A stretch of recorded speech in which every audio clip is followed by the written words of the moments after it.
Radio Sucesos 101.7 FM presenta su noticiero Sucesos con Milton Pérez y Verónica Larrea. Un periodismo libre para una democracia plena. Los hechos y las opiniones de los sucesos que marcan nuestro tiempo.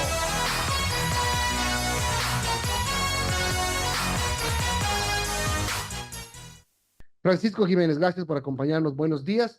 La pregunta es, ¿el presidente Noboa podría en este momento tomar lo que se acordó en junio de 2022 con los sectores sociales indígenas cuando terminó el paro y se estableció un mecanismo de alguna manera, un camino trazado para focalizar el subsidio? Porque aquí, aparte de la decisión política, lo que se necesita es tener una metodología muy clara y justa para aplicar. Buenos días. ¿Cómo está, Milton? Buenos días, muchas gracias por la invitación al programa. Efectivamente, lo que usted dice es probablemente lo más importante de todo el tema de subsidios. A veces han habido gobiernos que han tenido menos voluntad política para tratar los subsidios, otros que han tenido más voluntad política. Curiosamente, los últimos dos gobiernos han tenido una preocupación recurrente y ahora con el gobierno del presidente Noboa, los últimos tres gobiernos han tenido una preocupación recurrente de que el sistema de subsidios no está bien.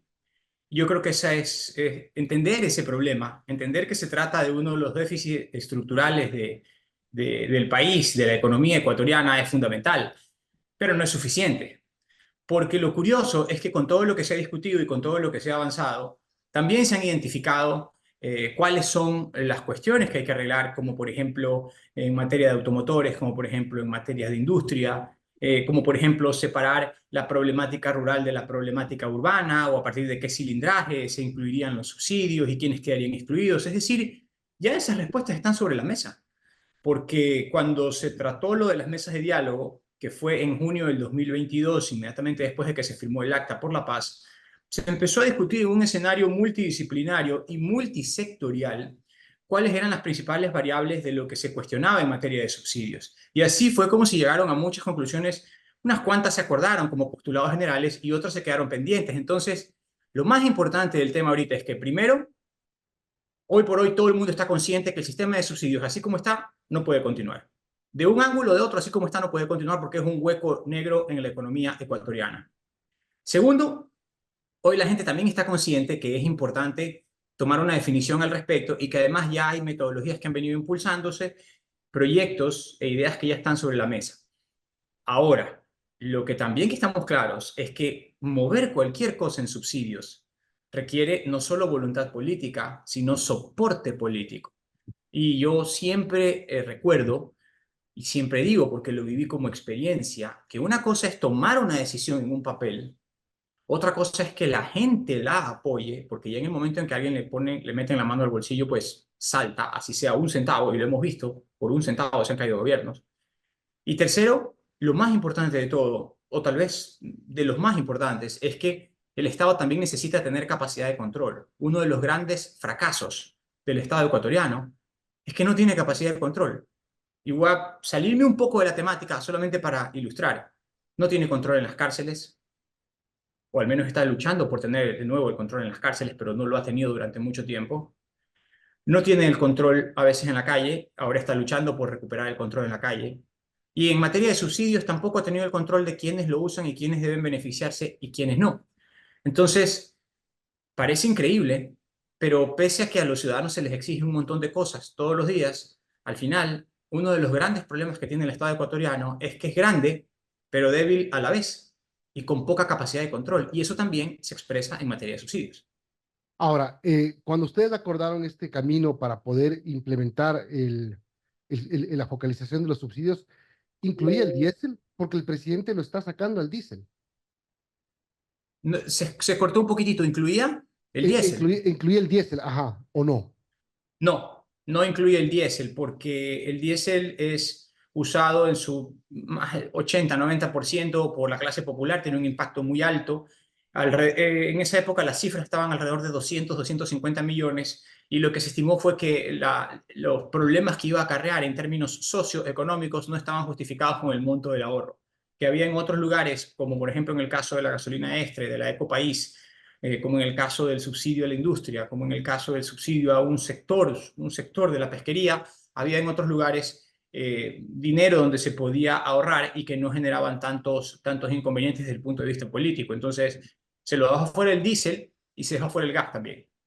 Claro, el gas es un tema que prácticamente es intocable, pero el diésel también es un tema importante porque según economistas, por ejemplo, el año pasado decían que 1.316 millones de dólares costaba el subsidio al diésel, 512 millones las gasolinas y el gas 400 más o menos.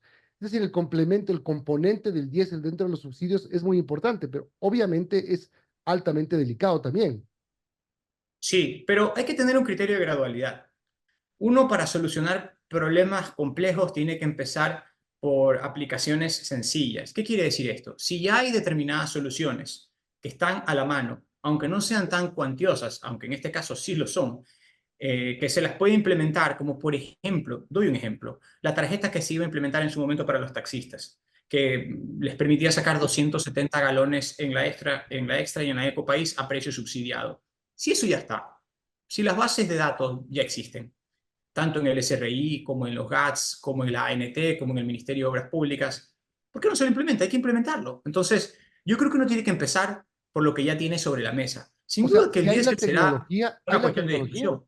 hay la tecnología como para implementar, para que el presidente firme el decreto y mañana diga se hace así.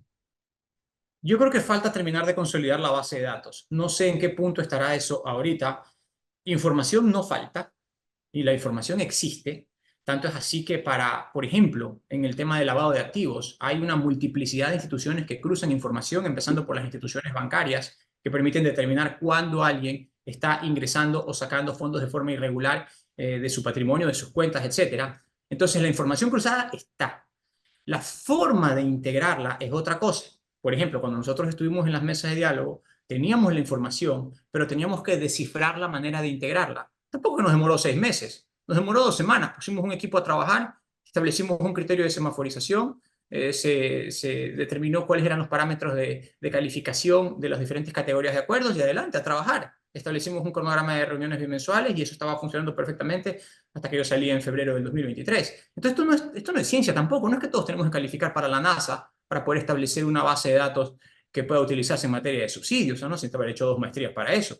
Yo creo que lo importante aquí es tener acceso a la información que la hay, saber cuáles son las instituciones involucradas, que lo sabemos, y saber de qué manera y cuáles van a ser finalmente los criterios de exclusión, porque eso es lo más importante. ¿Quiénes quedan excluidos de los subsidios? No es tan importante quiénes están adentro, sino quiénes están afuera, porque uno parte, en esta metodología a veces parte al revés, ¿no? A partir de este cilindraje, por ejemplo, ni autos, ni motos, ni camionetas entran. De aquí para acá, sí. Exactamente eso iba a preguntar, Francisco, porque otro de los parámetros a tomar en cuenta era el cilindraje de los vehículos y los tipos de vehículos y también los ingresos de los dueños de los vehículos. Correcto, correcto. En esa época se discutió que aquellos que tuvieran más de 40, que ingresaran, según la base de datos del SRI, más de $41.000 al año, que es aproximadamente en esa época eran 3.466 dólares mensuales, estarían fuera del criterio de subsidio. O las personas naturales, porque en el caso de compañías, pues hay compañías que se dedican al transporte, entonces van a tener más de 3 carros. Las personas naturales que tuvieran más de 3 vehículos tampoco entraban en la calificación para el subsidio. Y así sucesivamente. Es decir, hay metodologías que ya han probado que funcionan en Uruguay, otras que han probado que funcionan en México, otras en otros espacios de Centroamérica. Así que hoy misterio no hay. Y de lo que hemos visto, voluntad política también hay. Entonces hay que hacerlo. Yo creo que hoy por hoy el gobierno tiene un porcentaje de aprobación muy alto. Claro está que ya mismo vienen elecciones y todo el mundo va a empezar con sus cálculos y todo eso, pero este es un problema medular de la economía ecuatoriana y yo creo que tiene que ser abordado y hoy por hoy existen las herramientas para hacerlo. Ahora, el presidente de la República debería tomar esta decisión y hacerlo de manera gradual, no decir todo el paquete de focalización se aplica al día siguiente. Empezar por los sectores. Aquí, este mes, los vehículos que tienen cilindraje tal. Este otro mes, las personas que tienen más de 3 vehículos. Este otro mes, las personas que tienen, etcétera. Es decir, hacerlo de a poco hasta para minimizar las fallas en los sistemas. Sí, yo creo que hay que establecer 2 criterios, un criterio de gradualidad y otro criterio de compensación. La ciudadanía tiene que tener muy claro dónde se va a ir la plata que se recaude de los subsidios. Creo que ese también ha sido un problema del Estado ecuatoriano y de los anteriores gobernantes. Ha habido poca transparencia. Muchas veces se ha recaudado dinero que han dicho, sí, bueno, vamos a aliviar esto, vamos a hacerlo de acá, pero finalmente a nadie le terminan dando las cuentas y eso quita la legitimidad de la decisión. Entonces, creo que es fundamental en este esquema que está buscando plantear el presidente de la República, primero que se tome la decisión de ir adelante con este tema, que de por sí ya es un paso importante. Segundo, que se establezca como bien decimos, un criterio de gradualidad que permita ir no todo el golpe de una sola, sino gradualmente empezando por los sectores que menos requieren del subsidio. Y tercero, que se establezca un paquete de compensaciones, que no necesariamente tiene que ser dinero. En algunos casos podrá ser dinero para el tema de los bonos sociales, en otros casos podrá ser pagos de deuda, como en el caso de la seguridad social, pero en otros casos también puede ser infraestructura. Hay muchos sectores industriales que tienen un déficit de infraestructura por electrificación y perfectamente se puede determinar un fondo de lo que se recaude a ese proyecto de electrificación, porque eso también es bienestar. Poner dinero en la calle no solamente es transferirlo directamente a quienes más lo necesitan, sino también convertirlo en infraestructura que luego sirve para dar trabajo. Francisco, le quiero agradecer por habernos atendido hoy. Es importante que la gente vaya conociendo qué es lo que se dejó y qué es lo que existe, lo que el gobierno podría bien elegir para acelerar las cosas, para hacerlas más seguras y sobre todo justas, porque aquí lo que se va a necesitar es justicia en la aplicación de la focalización, que realmente quien necesita se beneficie de ese subsidio y quien no, pues que quede fuera y pague lo que tenga que pagar. Sí, antes de cerrar, ese también es un criterio que no lo había dicho y que usted lo trae a colación y es muy, muy importante.